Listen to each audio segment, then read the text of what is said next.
right. What is happening, beautiful, beautiful people? Season 2 Neon Lights has dropped for Deceive Inc. Heaps excited for this. So we're a little bit late to the party. This was 2 days ago it came out, but I'm doing a video on it now just to give those who like the Deceive Inc videos a bit of an update with what's going on, what's changing, all that kind of stuff if you don't play the game yourself, which I know some of you don't. So, Neon Lights Season 2. It's finally time to lift the curtain on what's going on in Season 2. Major content drop, new spire, a new catalog, long list of tweaks, updates, and reworks. Okay, from feedback from the players, which is always nice. Catalog is it's like a shop in the game. It's seasonal, so like when Season 1 comes out, you pay like, I can't remember how much it was, like between 10 and 20 bucks. AUD, obviously, for me, but yeah, it was around that. You have like a catalog that you get this other little points in game and you can spend them in there just to get skins and shit like that. It's nothing really crazy. It's just, yeah, really skins and intro poses and whatnot. So let's go straight in. Major addition. New agent, Sasori, the Venomous Assassin. Now, it is not Sasori from the Hidden Sand, as I thought when I first saw the name. This is the new agent that's coming. I don't really know anything about him other than he's got a sword, obviously, but I think he's got poison darts or something like that. Anyway, let's have a look. So, once Han's loyal henchman and renowned international assassin, Sasori had a crisis of conscience leading him to retire from his villainous ways to open a quaint little restaurant in Osaka. After a long period of soul searching, he is finally back on the field with a new perspective on life and renewed sense of purpose. So he was an assassin, couldn't handle the blood on his hands, opened up a nice little restaurant. After a while, I went, you know what? I'm ready to kill again. Let's fucking go. Good for you, Sasori. Who'd have thought open up a fucking ramen bar in Osaka was all it took to make you want to murder more people? Good for you. So, Sasori is an all-new tracker agent. Dope. I like trackers. Trackers are like Cavalier, who's obviously my favourite. I do like the tracking stuff. All-new tracker agent that excels in hit-and-run attacks, to single out and finish targets with flair. Ooh, flair. We like flair. He brings our first was that just supposed to be he brings our first hybrid? Yeah. He brings our first hybrid range / melee weapon into form, throwing projectiles and a blade, allowing him to harass targets from afar and close in for a swift elimination. Interesting. That must be the darts, I guess. Okay, so they're not going to talk about him too much. That's great. I'm going to go into more detail with our old Sasori here, because I'm going to play him next week. So obviously before I play him, I'll just probably in the first video I'll just chuck a quick little go through his abilities and shit like that so we know what's going on. New status effect, Poisoned. This is interesting. Master of Poisons, Sasori. It's funny because in Naruto, Sasori, his thing was poison. He was like poison puppets. I'm sure that name, Sasori, means something. Fuck do I know. Like, it probably has something to do with poison, but anyway.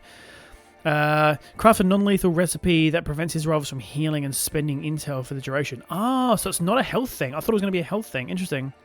So even picking up a spy cache while poisoned will not heal you at all. Damn. In conjunction with his passives, giving him different advantages against poisoned foes. True menace for anyone careless enough to end up at the wrong side of his blades. That's heaps interesting. Okay. Ooh, I can't wait to read more about that. But we'll be going through that in later videos. We thrilled to welcome Sasori to Deceive roster by intoxicating toolkit. Very nice. Catalog. Yeah, so this is the catalog that you can buy. I'm not going to go through this, but basically there's a whole bunch of skins and like inks for your weapons and all that kind of shit. Although that's kind of interesting. The Chavez here looks like Jax from Mortal Kombat. Like, I'm pretty sure that's what that's supposed to be. I'm sure this Squires here is supposed to be something as well, but fuck knows what it is. Anyway, let's move on from that. I'm not going to spend too much time on that. Reactive Inc. Neon Knights introduces our first Reactive Inc. into the random access memories reward. Okay, so in like the loot boxes you can get them, it sounds like. Reactive Inc. will change entirely when in and out of cover to fit the current situation. Okay, that's interesting. I don't know if I care too much about that, but that's fine. A nice little fancy thing, I guess. About Misery Empire.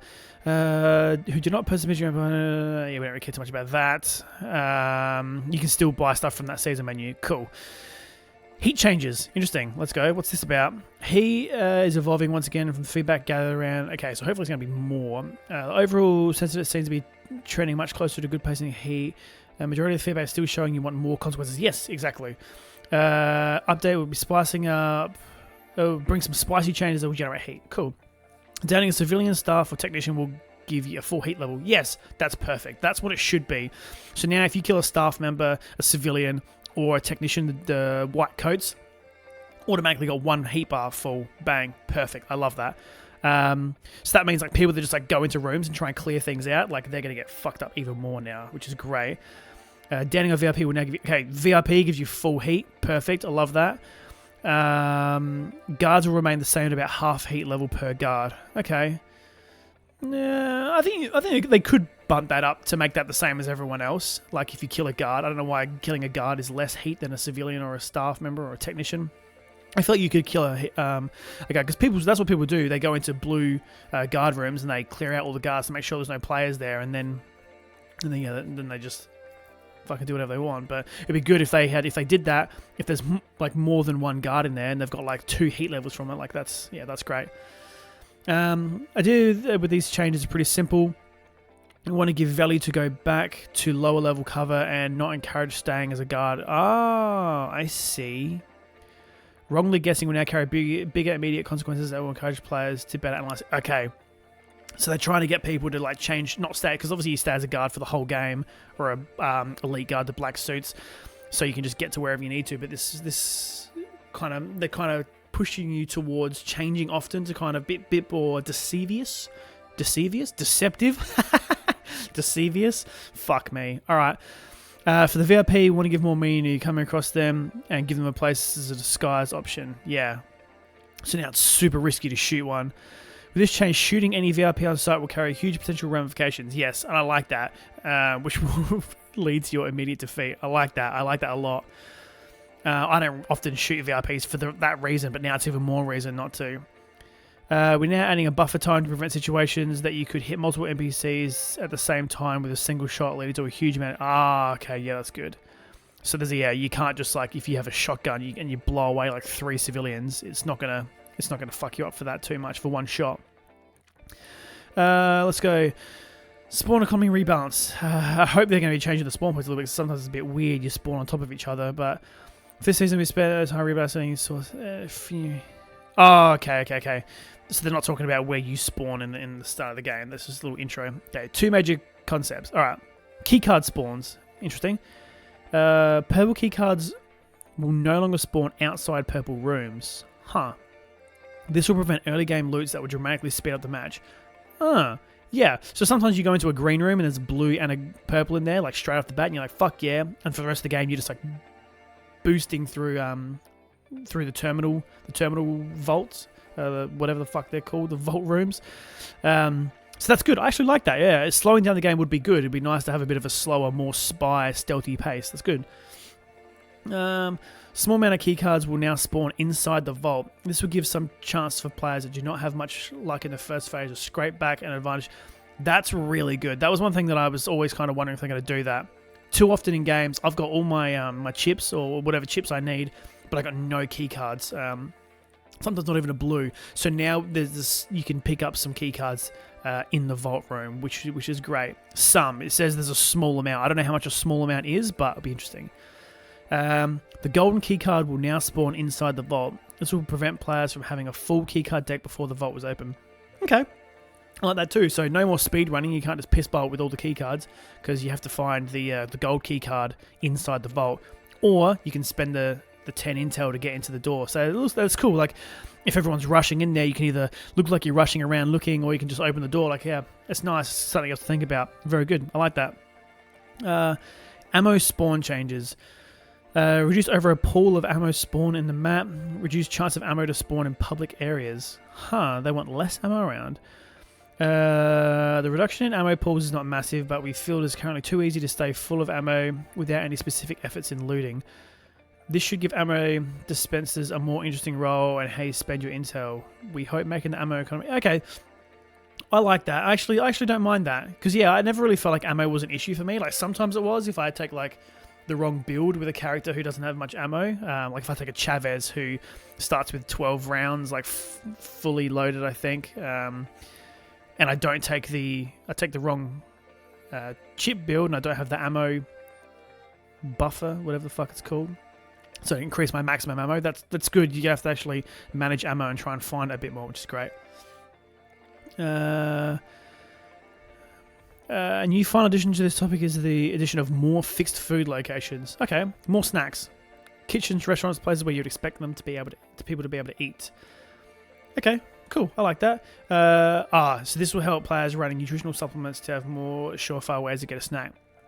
Nutritional supplements is a chip perk you can take, which gives you more health when you eat a snack. So that's interesting. I've never used it, but interesting. It would be good to have more food around. Purple chest tweaks. Here we go. In Season 1, we introduced the purple chest spawns in a room without a vault terminal. Yes.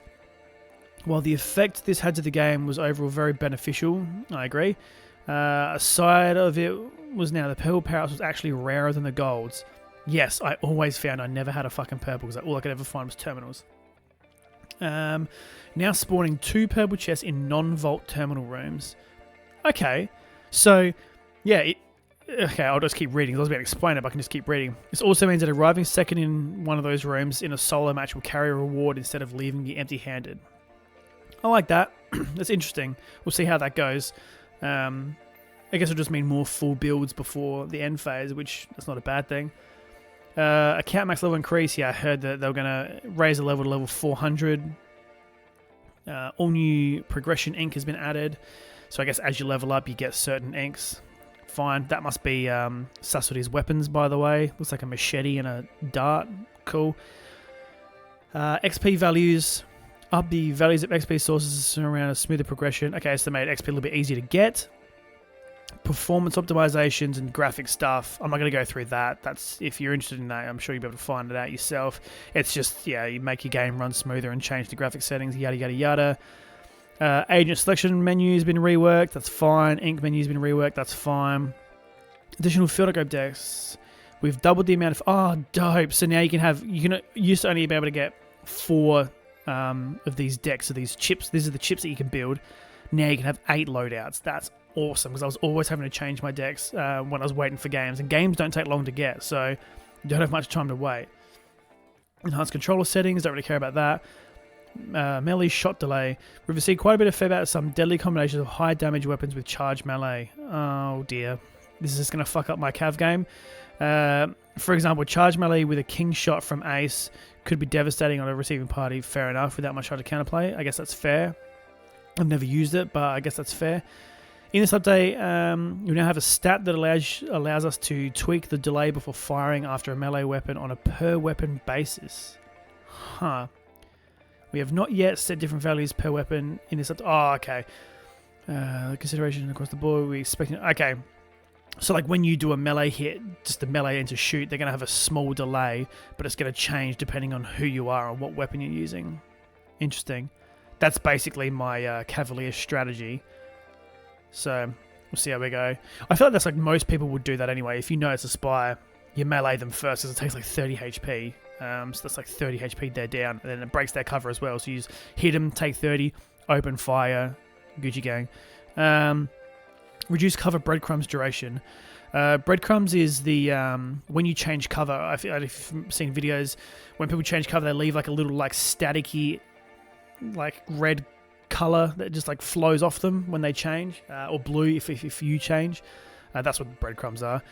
We want players to feel confident they can change cover more often and take full advantage of the heat changes in public areas. Okay. One part of the risk to change cover is the duration in which the breadcrumbs are left behind. It's very obvious when you see someone change cover. It's very obvious. It lights up. It's super bright. We've reduced the duration to keep the danger of swapping cover. Okay, so they've reduced the duration of the breadcrumbs that fall off you, which is good. Makes it a little bit easier to be stealthy, which is great. I'm all for making this game super fucking stealthy, because I fucking suck at shooting. So, Fragrant Shores tweaks. Fragrant Shores is the it's the map. I don't really know how to explain it, with like 3 stairs that go up. Anyway, fuck it. You probably know which one it is. Identified to present some free room skips in green rooms around the level. Oh, this is in the area where you can eat. You can just jump into the green room. Makes the bounce mat a bit too good of a pick. Coupled with keycard changes, should slow down matches significantly. Okay.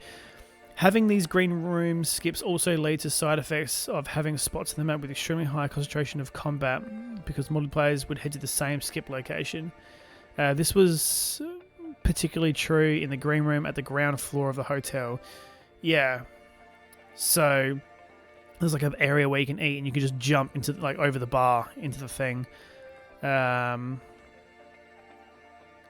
So what are they going to be doing there? So they're going to prevent some free room skips. I don't know how they're going to do that, but we'll see. Credit cosmetic, don't really care about that. Elite guards presence. And melee elites have been reduced from 6 to 5. Okay, so they're making the black suits slightly harder to get, which is good. That's probably good. They probably don't even need 5. They could probably actually drop that even more, but that's fine. Don't worry about that. Vault terminal alarm. Previously mentioned the Vault terminal alarm was added in Season 1 to increase the uncertainty players will feel when a purple room in the elite guard. Yes. While we still believe that adding uncertainty to these rooms is a desirable goal, we do not think the risk of removing the Vault alarm and enabling stronger camps is worth it. Yes, good. We'll continue to resist the goal. Yep, cool. So they're not going to take away the alarm, which is good. We'll continue to revisit the goal and find a solution that gives the result that we want without the amount of risk. Okay, yeah. So they're not taking that away, but they're thinking about it, it looks like. Maybe that's what people wanted. They wanted the alarm to change. I like the alarm. It also makes it dangerous for you. Because obviously, 1, you're fighting another player, and 2, other people can hear it and they might run to you. Ages balance. The rest is balance changes for all the people. I'm not going to go through that because that's very in depth, and if you really care about that and you play this game, you can probably check that out yourself. I'm happy to leave that there. That was a long enough video as it is. So that is the Neon Lights update. Can't wait to play Sasori of the Hidden Sand Village. It's going to be great. I'll probably do that next week, so yeah, expect some Sasori videos. Expect them to be losses too, because I'm probably not going to win with them, so we'll see how we go, and I'll catch you beautiful, beautiful souls in the next one.